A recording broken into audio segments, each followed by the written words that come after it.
इस लिंक के माध्यम से crime free Bharat mission app को डाउनलोड करें।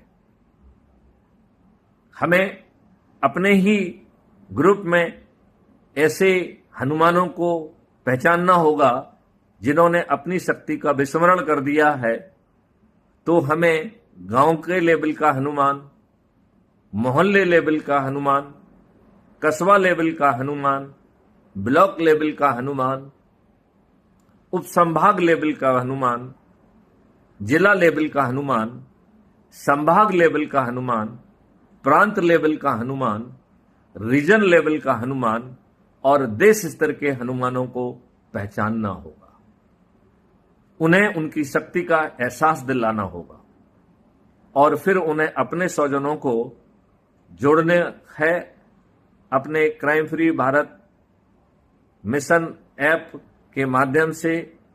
अपनी लिंक से ऐप को डाउनलोड कराना है और प्रतिष्ठा पॉइंट पाकर 6 तरीके की जो मेरिट लिस्ट है उसमें अपना स्थान बनाना है।